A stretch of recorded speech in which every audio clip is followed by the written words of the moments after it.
What is up, guys? This is a giveaway announcement for this beautiful root beer GMT build that I recently did on the channel.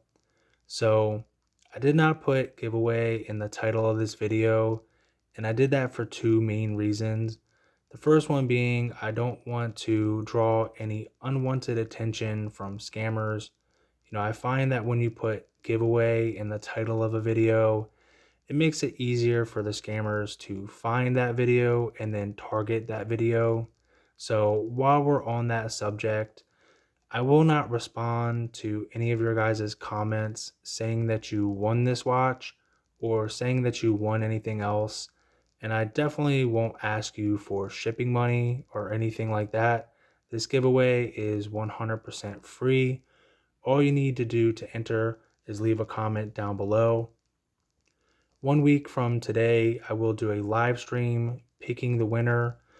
So I'll be using the comments from this video and I'll put them into that random comment picker. And I'll do it on the live stream just so you guys can be a part of that. And just so you guys know that I'm not cherry picking a winner or anything like that. It will be 100% random. I will pick 3 winners on that live stream. So I'll have a backup to the backup. The first person picked will have the first rights to the watch, and I'll give them, a day or two to email me and claim the watch. If they don't claim it, the second person will get it. And, if they don't claim it, then the third person will get the watch. So if your name is picked on that live stream, please email me. My email will be linked in the description of this video, and it'll also be linked in the description of that live giveaway. If the first person does claim the watch, still email me. The second and third person picked will still get a t-shirt. So just email me your t-shirt size and what style dial you want, and I'll go ahead and get that t-shirt made for you and shipped out right away. So the second reason that I didn't put giveaway in the title of this video is because I don't want YouTube to try and push this video out to a bunch of new subscribers. I want this watch to go to somebody who, enjoys the videos, watches the videos, and has been subscribed to the channel. I don't want this watch to go to somebody who just seen, giveaway watch in the title of a video and then decided to subscribe at the last minute and leave a comment. I'd rather it go to somebody who is, a positive member of the community and someone who is a true watch enthusiast. So I am getting close to that 1,000 subscriber mark, but, that number is not really important to me. It's really quality over quantity.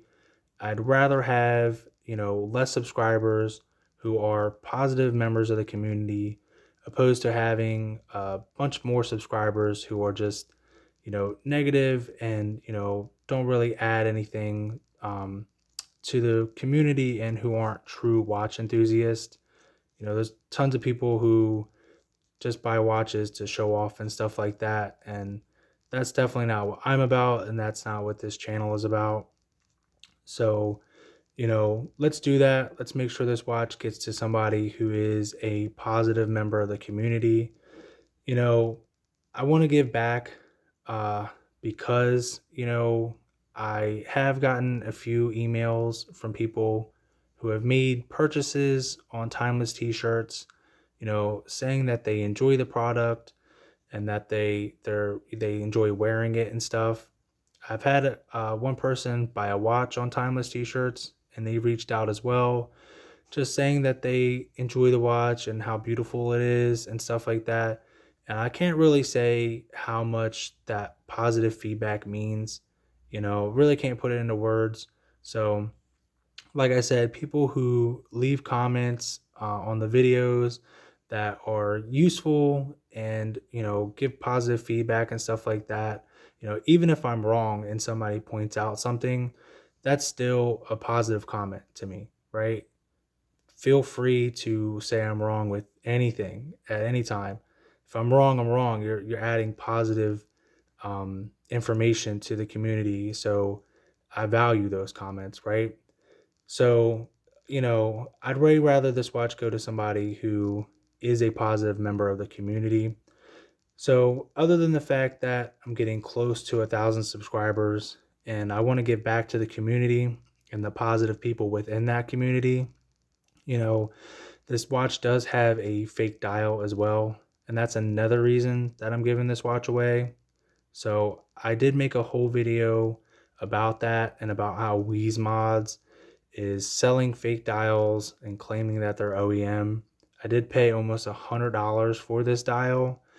And in that video, I said that I'd like to turn a negative situation into a positive one. So that's another reason why I'm doing the giveaway. And although this is a fake dial, make no mistake, this is still a very beautiful, well-built watch, right? It's it's I don't really like to brag about my watches or compliment them. It's just not the kind of person that I am. But just for your reference here, I'll pull up my Captain Willard. So this is my most recent purchase. So this is a US limited edition Captain Willard Ice Diver. I make this comparison just because they have a very similar handset, just based on that alone. But this Captain Willard retails for about $1,400, and you can see that the GMT build holds up to it, right? This watch is not lacking anything, and even sitting next to a $1,400 watch, it still, holds its own, right? Arguably, I do like this SPB 240 handset a bit more on the GMT build. It's a bit wider than on the Captain Willard. And I also really like how one side is polished and one side is brushed. And you can see that when I change the lighting. So no matter what kind of lighting you're in, you're going to get good legibility of this SPB 240 handset. So I just make that comparison just so you guys can see, that this watch holds its own even sitting next to a real Seiko that retails for about $1,400. So there's all kinds of little design details in here. I do put a lot of time and energy into a build. I'm a little OCD in that aspect. And if you guys are watching this far in the video, you've watched my other videos and you know that. But I feel like that translates into the product and it just benefits the overall watch, right? Um, so there's lots of little design details like that SPB 240 handset. They're polished and brushed and they have that bevel running down the center, giving them some volume. It's a really pretty handset, and that cream lume on the handset and on the seconds hand matches this cream on the GMT scale. It really ties it in and brings this watch together along with all the rose gold elements. So there's lots of other little details, like even the bezel action. These are bi-directional friction fit bezels, and I make them bi-directional uh, because it's easier to align it with the GMT hand. And you might think that it's easier to get good bezel action because you're not installing a click spring or anything like that. But it's actually a little more difficult in my experience, right? Because you have to get the right amount of tension on the gasket, so you can't over lubricate it.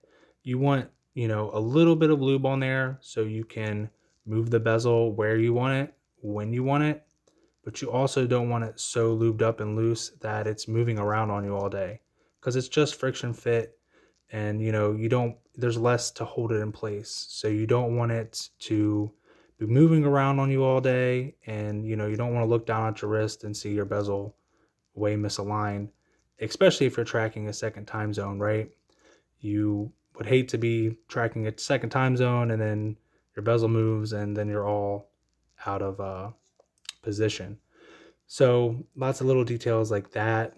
I put a decent amount of time and effort into the crown action. When I cut these stems, I want to hear, I want them long enough so I hear a decent pop, but I also need them short enough so they seal tight and that the watch is water resistant. So I'll just go ahead and show you a little bit of the crown action. So when I unscrew it, you should hear a decent pop, just like that.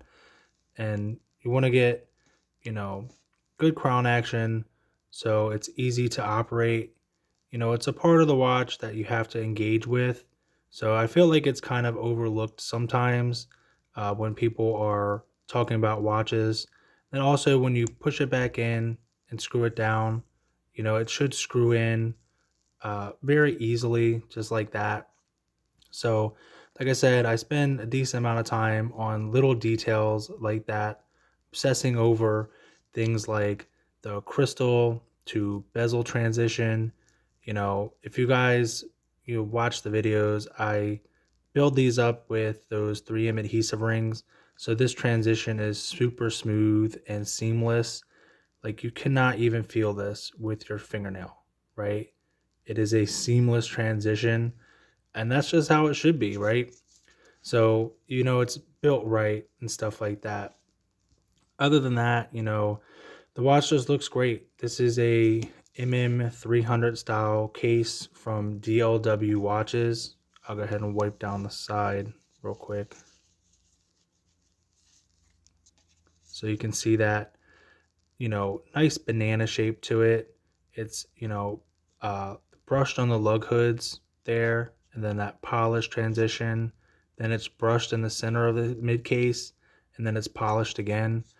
It's a really well done case, and DLW did a really good job with it. It's well machined and it looks great. It's also got an LX style bezel. Um, Oddly enough, I planned this build and all these parts before the new Seiko GMTs came out. Uh, Not using the NH34, I'm talking about the more higher end ones that look kind of like this. I planned this build before that. Same thing with the Sumo builds. If you I could go back and, look at when I ordered those parts and stuff. It was well before the new Seiko Sumo. That's a solar GMT, but I kind of had those ideas before Seiko announced them. Not saying that, I had it first or anything like that. Clearly, I based it off of pre-existing Seiko models, but just kind of lets me know I'm on the right track when I'm thinking a Seiko Sumo GMT would look cool, or this kind of Seiko GMT would look cool, and then Seiko goes ahead and releases similar models. Um, just while we're on that, uh, a Seiko GMT using the 6R version of their GMT movement with a similar kind of case and dial and bezel is going to be, up in that $1,500 range. So, building one is definitely a good option. And if you're interested in how to do that, I have a full build video on this watch. So, moving on from that, we have a display case back as well. This display case back is from Nemokis, and the crown is from Nemokis as well.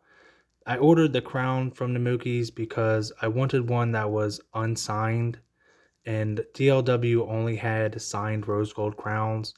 I felt like, an unsigned crown just matched the more, um, upscale, kind of more regal feel and look of this watch. I'm not sure why people hate on Seiko sometimes for not signing the crowns. These unsigned crowns on Nemokis are the same price as the ones that are signed. And like I said, as long as it matches the overall feel and design of the watch, that's the most important thing. Um, I do use a lot of signed crowns, but like I said, to me, it does not matter. If it matches or fits the overall aesthetic of the watch better, an unsigned crown might be the way to go. So that's from Nemokis, and also the display case back is from Nemokis because DLW did not have display case backs. So this is a sapphire display case back as well, and the crystals from Nemokis also. Um, it does have a custom aftermarket rotor with that uh, etch, that Seiko S etched out of it, engraved out of it, or whatever. and then it has that wave pattern also. Um, I have changed my mind recently about aftermarket rotors. I have a whole video on that. So if you look, this dot here is supposed to align with the balance bridge. And you can see that it's not right here. And that is, that correlates to your winding efficiency, that dot and that dot on the balance bridge. And aftermarket rotors do not keep your same level of winding efficiency as the factory rotor. They still do wind the watch, and if you're an active person, you're still gonna, wind the watch to its full 42-hour power reserve. So, you might have to wear the watch an extra hour or two each day to maintain that power reserve. Um, so if you do win this watch and you want me to swap in the factory rotor, I can go ahead and pop that in for you before I ship it out to you. So that's always an option as well. Um, Me personally, I think I'm going to, on my next build, if I use a custom rotor, I'm going to pop out the bearing from the OEM rotor and swap it into the custom rotor. That way you get the best of both worlds. You get your custom rotor and you keep your winding efficiency. But that's enough of that topic. I made a whole video about that. If you're interested in that, there is a whole video, and I'm kind of surprised that more people don't talk about it online and stuff within the mod community. Maybe people do, and I just don't know. But I certainly didn't know anything about that when I was purchasing aftermarket rotors, because they're not cheap. They're like 45, 50 bucks. So it's nice to know that it's not going to keep your winding efficiency. Like I said, it does still wind the movement and all. Anyway, I'm rambling on here, and I got to go mow my grass. So I'm gonna get off here, guys. Thank you all for watching and supporting the channel. Good luck to everybody who enters, and I will see you guys in a week.